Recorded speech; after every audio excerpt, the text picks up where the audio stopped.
Papua New Guinea's new Prime Minister already has his first fight on his hands. Sworn in just yesterday, Peter O'Neill is facing allegations from the man he replaced that his election was illegal. Sam Abal, who was PNG's acting Prime Minister, says he's going to challenge the power shift in court. Let's go to PNG correspondent Liam Fox, who's in Port Moresby. So, Liam, is this move by Sam Abal just a bid to hang on to power? Well, there's no doubt it's a bid to hang on to power, but he also may have some legitimate concerns.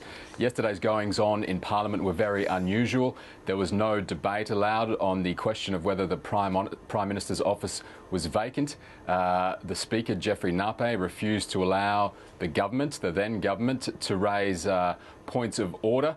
The votes were taken very quickly, both to declare the PM's office vacant and then to elect Peter O'Neill as Prime Minister. So it did look like an orchestrated campaign involving both the opposition, the defecting government MPs and the Speaker of the House. What sort of politician is Peter O'Neill, the new Prime Minister? Well, before entering politics, he was a successful businessman. Some of his business dealings in the late 1990s were the subject of an inquiry which found they may have been less than legal, but no criminal charges were recommended, and Peter O'Neill has always denied he did anything illegal. Then he entered politics. Up until a few months ago, he was the treasurer, and people who observe government closely have told me that he was viewed as a good minister. He was a motivator, an energiser. He was also in charge of efforts to create a sovereign wealth fund so that all the funds that are predicted to come from a massive liquefied natural gas project will be channelled into that fund and use transparency. And up until yesterday, he was the Works Minister.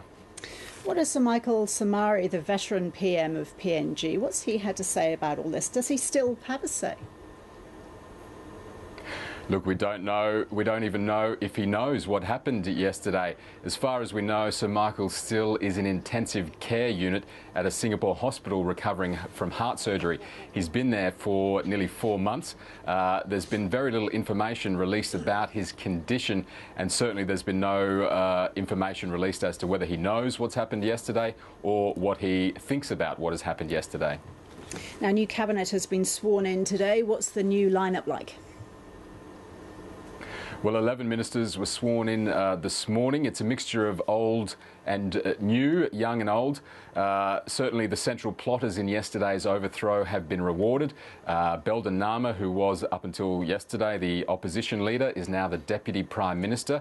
We don't know who's got the other portfolios. All we know is that these 11 people have ministries. We don't know which ones yet. Other people to be rewarded are Don Pollier, the former Highland strongman from Somare's Highland National Alliance Party, William Duma, who also defected to the opposition yesterday, and there's also some experienced figures in there like Sir Makeri Marauta, who's a former Prime Minister himself.